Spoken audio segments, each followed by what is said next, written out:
Hey guys, Moto Drain back again with another sneak peek at a new Triumph lineup bike. So today we're going to be looking at the Tiger 850 Sport, which ironically 850, it's really the same engine as the 900. However, it's tuned a little bit differently, and it's kind of cut down to the sport road experience, and we'll get more into that.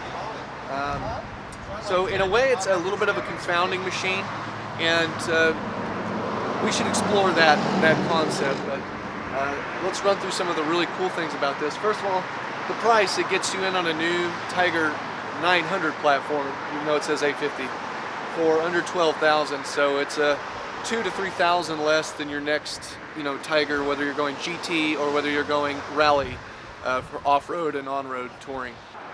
Now at peak, this bike's about 84 horsepower and 60 foot-pounds of torque. I got a nice cheat sheet right here. So it is a little bit down-tuned.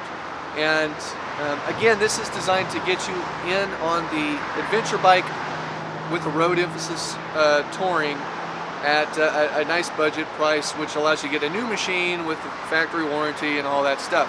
So let's throw a leg over the machine, and I'll just give you my take on it. Now, just as a sort of disclaimer, this is a demo bike. It's only here temporarily. In fact, it's even got like a European license plate on it. This bike is basically going to be a good option for a person in Europe looking for an A2 licensing, just like the Trident. So, and that's part of the reason you've got that down tuning. It does have a pillion, and the licensing in Europe, as I understand, does have some rules with regard to that. So you might want to keep that in mind.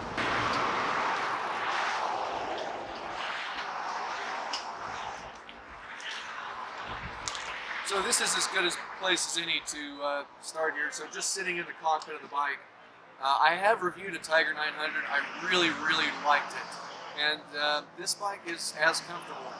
It does have a slightly smaller screen. It is TFT, so it's still really nice. It's just not as garish or flamboyant about its screen. And if that doesn't matter to you, then this could be a really great machine.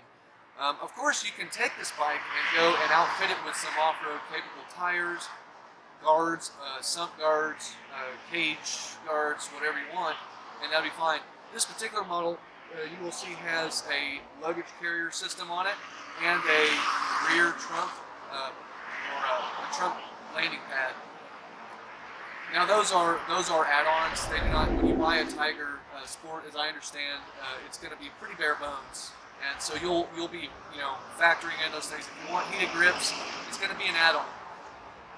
It does appear to come with plastic handguards. These are good for the wind. In my experience, if you're going to be doing off-roading, you're probably going to want to swap these to some type of aluminum or steel guard that will actually protect your levers. So keep that in mind. But it is nice that it comes with that. A lot of bikes in this sort of entry-level adventure don't even come with these guards. So great. It is a key system, although this key is not designed to be activating this particular machine. The bike feels very light. I own a Tiger 1200, and it feels like a behemoth compared to this. This is extremely manageable. It's not nearly as light as the Trident, but for an adventure bike, feels really good. And if you're going to be doing around town commuting, light touring on the road, this is probably a very good machine for that. It does feature non-adjustable front forks. One nice feature that this bike does have is an adjustable preload on your rear spring there. So, component level, everything is pretty nice. The feel of the bike, the look of it, the quality is all really good. It's, Triumph typically excels in that, with a few minor deviations. Now, some confounding things about this bike to me are exactly where the lines of road sport touring and adventure start to clash. I think what I'm seeing here is a 19-inch front wheel, which is akin to your GT variant of a Tiger 900. There's nothing wrong with that, although if you were really wanting a sporty feel, maybe I kind of think it should have been a 17-inch rim. But having not ridden this yet, I don't think it's fair to say that it's not a sporty experience. So as soon as I get the chance to get on one of these, I will. But that's just I have to be real, and that's a point of concern to me at least, especially when in the past the sporty Tiger series, which like I consider the 1050, was absolutely more sport than adventure. Which in this case, it really looks like an adventure bike to me. The paint scheme looks great. I like the blue and gray, and the badging isn't too garish. Some of the BMWs now are looking pretty silly. I mean, I like them still, but I think some of them are pretty wild patterns and paint schemes. This looks pretty classy.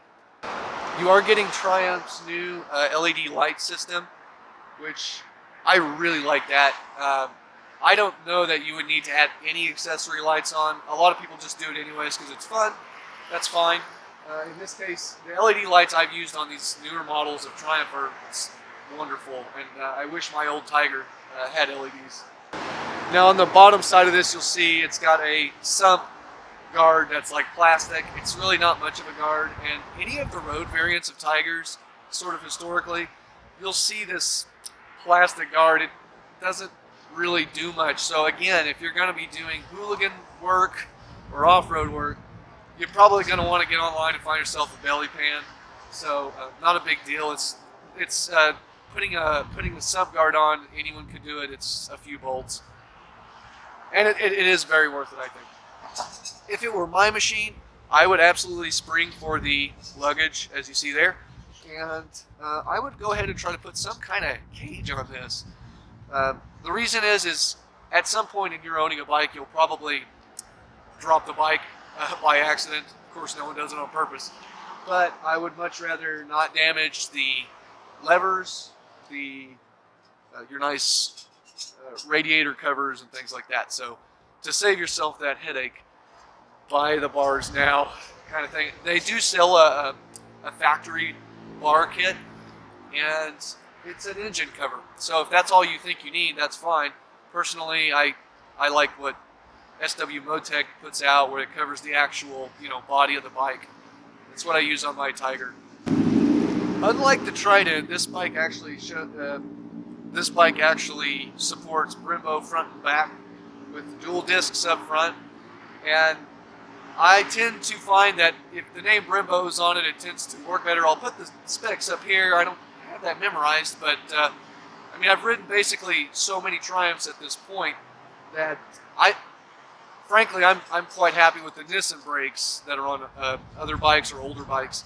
So anytime I get on a newer bike that's got the Brembos, the braking seems to have better bite and be smoother, and it does work better typically when there's Brembos on the bike. So this bike actually gets you that. It's a few more thousand than the Trident, but if you're looking for more of something to get you long distances, this could be a great option. It's got an adjustable seat. Typically there is lower models of these, but we'll have to see if they're going to release the classic low version. When you combine a lowering seat with a lowered version, it gets this bike out there for about anyone.